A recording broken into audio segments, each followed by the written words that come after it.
We just finished up some projects with the master naturalists, which has to do with the poisonous plants and animals in Virginia. It just helps you to look at nature a little differently. In a way that would make us more nervous, or in a way that would make us appreciative? No, it's appreciative. And it's actually, if you really start to think about it, some of our drug development and such has come from these animals too. Of course, right. So it's pretty interesting if you start to look at what we have around us in nature.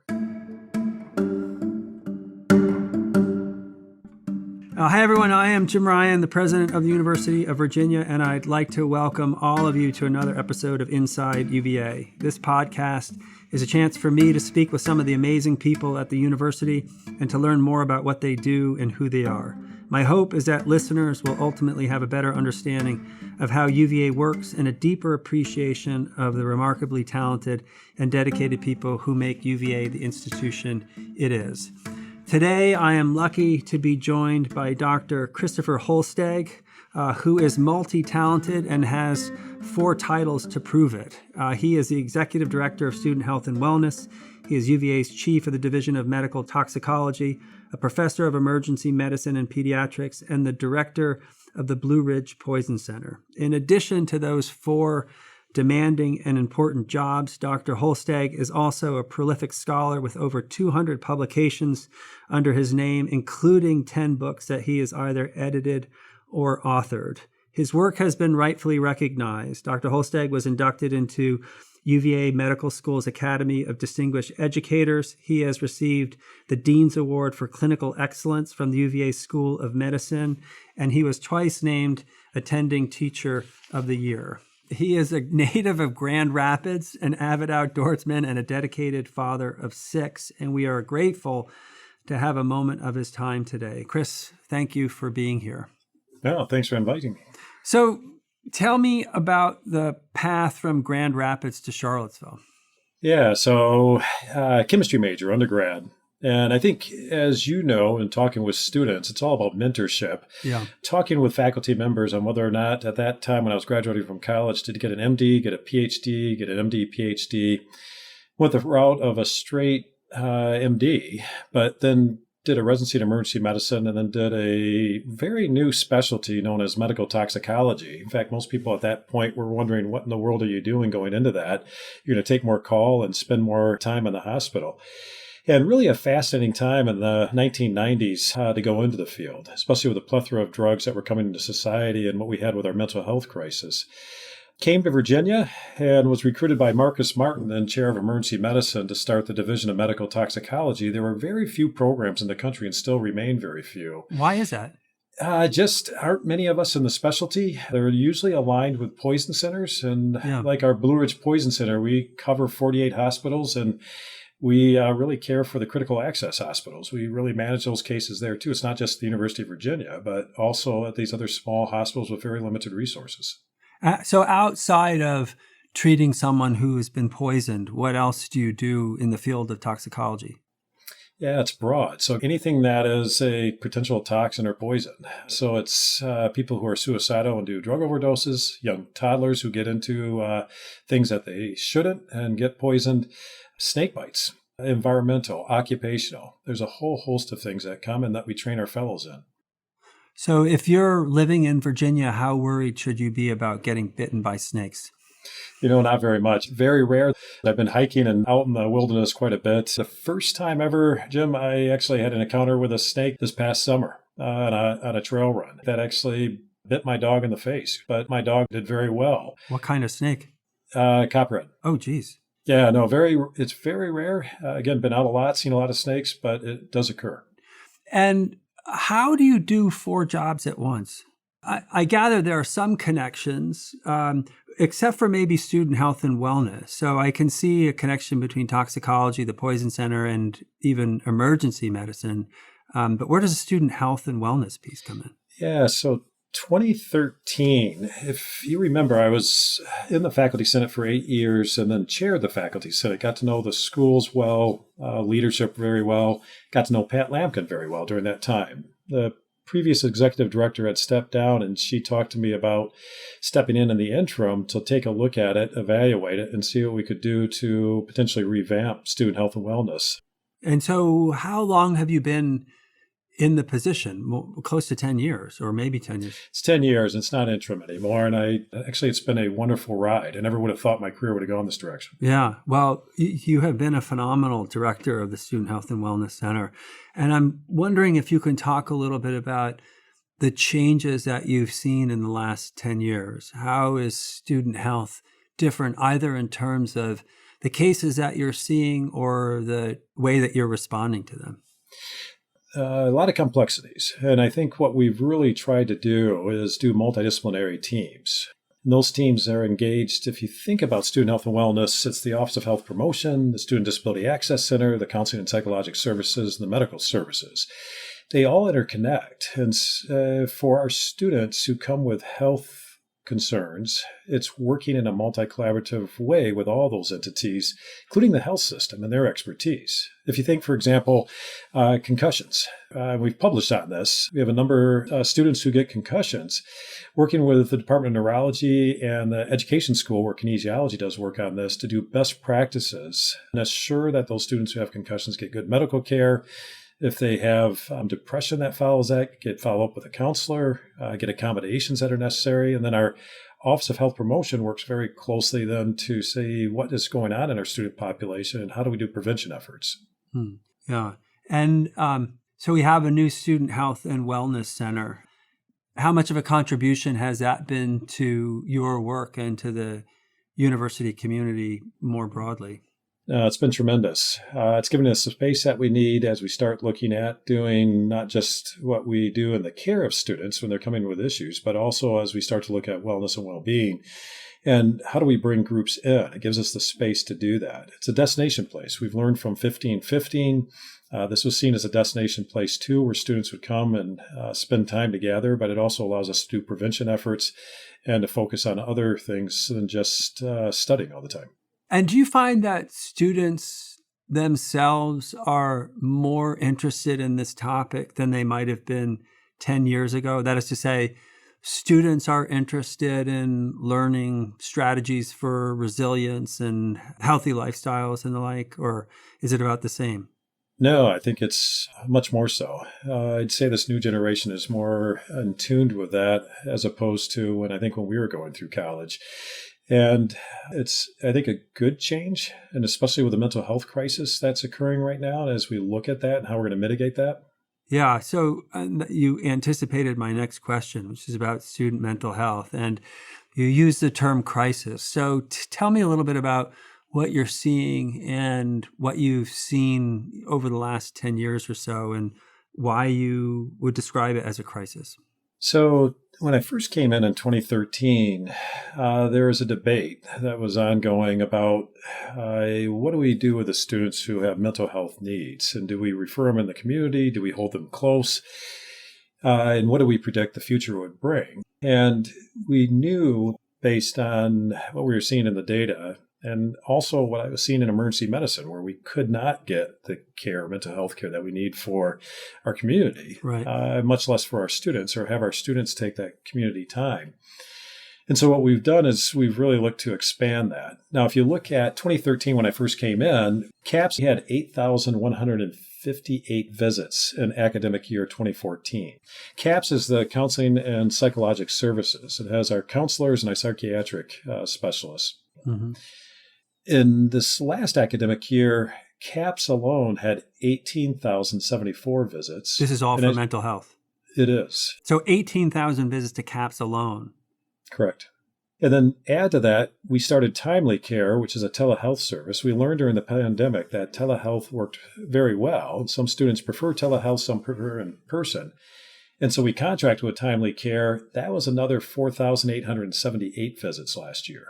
And so we're looking at, around 24,000 visits, or we tripled the amount of visits from when I first started 10 years ago to now in regards to mental health. And there's many reasons for that. Yeah. So can you describe them? I mean, how much of it is more awareness, less hesitation, less stigma, versus how much of it is just an increase in need? I'm sure it's a little bit of both. It's both. And certainly there's less stigma And so I think students, which is great, which is what we want. We know the visits have increased because there's less referrals to the community. They just don't exist. Even our good friends and colleagues in the health system who do psychiatric services are overwhelmed right now. So we're holding more close, which is good because we have specialists who know the university and what the stresses are. We are just finished a study that's going to get published in the CDC's Morbidity and Mortality Weekly Review. But we did a study of pediatrics during the pandemic and how many suicide attempts occurred during that time period. Did it increase? Did it decrease? Marked increase that occurred, in fact, in the 9 to 13-year-old age groups. And I bring that up because this is a growing problem that we're still going to inherit in the future with the generation that we see coming too. So what's the answer? How do we solve this problem? Well, I think, again, this is going to be multidisciplinary too. And I think that's a team approach. It's the importance of what we're doing in student health and wellness, but as a faculty member, what the faculty are doing in regards to mentorship, what we're doing from a community standpoint holistically, and how we look at the prevention efforts, right? We're looking at what other things can we do. It's not necessarily all about seeing a counselor or psychiatrist. Great teams that are overseen by Nicole Ruzak, who does a wonderful job with those teams. But also, what can we do to mitigate this and prevention efforts, right? What strategies can we use? And somehow we've lost touch with this new generation. And how do we do that? We're looking at exercise. We're looking at outdoor activities, the arts, music, sports. There's a whole host of things that we can look at for the students to how do we keep them from getting to the point where they're in crisis mode? Right. So I've heard people say, and it makes sense to me, that this problem won't be solved simply by trying to hire more and more counselors, that you have to be thinking about the prevention side of it, perhaps as much, or if not more so, than the treatment side. Would you agree with that? I do agree with it. I think from the prevention side, it's looking at what are the things that are causing it to get to that crisis mode. I think more research to be done on that, especially with this new generation. But I agree, prevention is going to be a big component of this. So you mentioned research, and I'm completely impressed that you find time amidst everything else you do to stay active in research. How do you balance the two? They're interconnected. Much of the research I'm doing now pertains, especially in the student health realm, of the changes that we're doing administratively. So my team probably gets tired of me talking about that. If we make a change, we change, for example, during the pandemic, we're going to change our counseling from in-person to telehealth. We're going to research that and see what kind of impact that had. And so it's also then helps to inform the other universities. If we're going to be a top university in this arena, we want to be able to publish on that and be able to disseminate that to other universities who don't have the means that we have, and what lessons do we have to learn. And we're engaging the students, the trainees from the School of Medicine, many of the doctoral students from other colleges in this too. So we have some really active teams that I think benefits the students. And then there's some research that I just like to do. We just finished up some projects with the master naturalists and some of the things in nature. Cleopatra Project, the Socrates Project, which has to do with the poisonous plants and animals in Virginia. And that was just a riot to do with the master naturalists in Virginia. No kidding. So what did you learn, and what should we know about poisonous plants and animals in Virginia? Hey, it's all listed on the Blue Ridge Poison Center website. We linked it up. We actually have a large booklet, and we've distributed the book out to school nurses and other providers. Huh. But you can get online and see that. And many of the master naturalists many are retired faculty or in business who went into that expertise. But it was really a fun project. We had students and residents who worked with us on the project too. But it just helps you to look at nature a little differently. In a way that would make us more nervous, or in a way that would make us appreciative? No, it's appreciative. And it's actually, if you really start to think about it, some of our drug development and such has come from these animals too. Of course, right. So it's pretty interesting if you start to look at what we have around us in nature. And I know you like to spend a lot of time outdoors. Is that where your interest in toxicology and poison came from, or the other way around?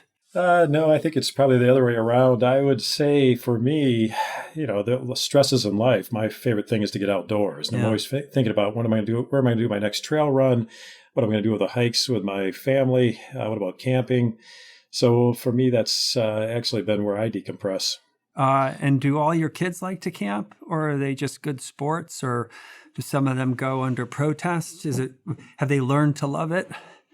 So my six kids, I think all of them enjoy it. There is a time period, my daughter especially would ask me the question when I say we're going to go for a hike, how far, Right. before we would go. But no, they're all much into it. My good wife's family is from Bozeman, Montana. Oh, So no kidding. we've had some great times going out west, but she certainly introduced me to, in her family, the outdoors a great deal too, in a whole different way. And what have been some of your favorite camping trips? Lake Sharando, that's nearby, Oh, 45 sure. minutes away. Absolutely fantastic. Best sites, great trails, got the lakes, have an island you can swim to, Right. nice beach. Probably one of the favorite places. My wife loves it because there's no cell phone service, so no one can bother us when we're there. So Great. it's a fabulous place. I agree. I've gone running and biking up there. It's a spectacular place, and it's basically in our backyard. Yeah, and it's interesting. My students, and in the fourth year rotation with medical toxicology, where I taught this morning, the students, I asked, where have you gone outdoors? And many of them haven't. Their fourth year. Right. They haven't been to Shenandoah National Park. They haven't been, they don't know what Lake Sharando is. The thing that most students you would think would do is Humpback Rock. Many of them haven't done that either. And so, it's one of the initiatives too, is to try and teach the students about the outdoors. We're often rated as one of the top universities for outdoor activities. And certainly some of our students engage, others don't. It's a lot of fun, and I would really like to see more of our students get out a little bit more. Yeah, I agree. And it's close by. O Hill is walking distance from main grounds and has great hiking trails. Yeah, I agree. And, Reagan Mountain's very close. Right. There's a whole host of things. And we're hoping to put up in the Student Health and Wellness Building some maps of where you can go that are easy walking distance, and also where students can post where they have done their hikes with pictures and such, just to start educating others that, hey, there's some great areas to go. I know the outdoor clubs do a great job, but not everyone is engaged with those. Yeah. So last question, Chris. I know that there are some parents who listen to this podcast, and they're probably wondering how they can best help their kids who are students at UVA. And what would you say in terms of health and wellness, that how parents can help their kids?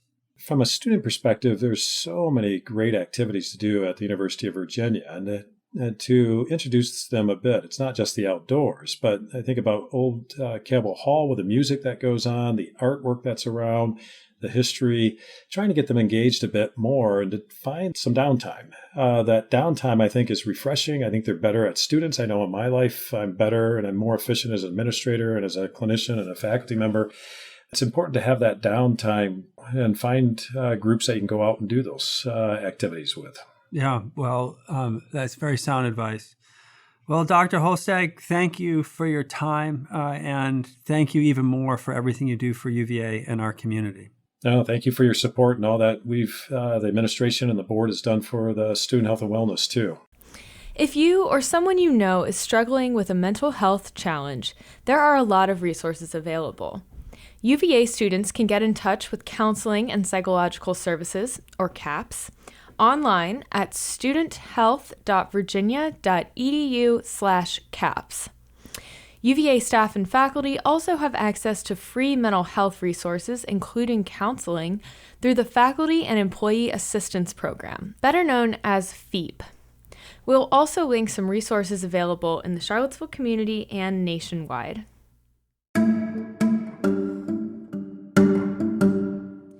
Inside UVA is a production of WTJU 91.1 FM and the Office of the President at the University of Virginia. Inside UVA is produced by Kaylee Obermeyer, Arian Ballou, Mary Gardner-McGee, and Matt Weber. We also want to thank Maria Jones and McGregor McCants. Our music is Turning to You from Blue Dot Sessions. Listen and subscribe to Inside UVA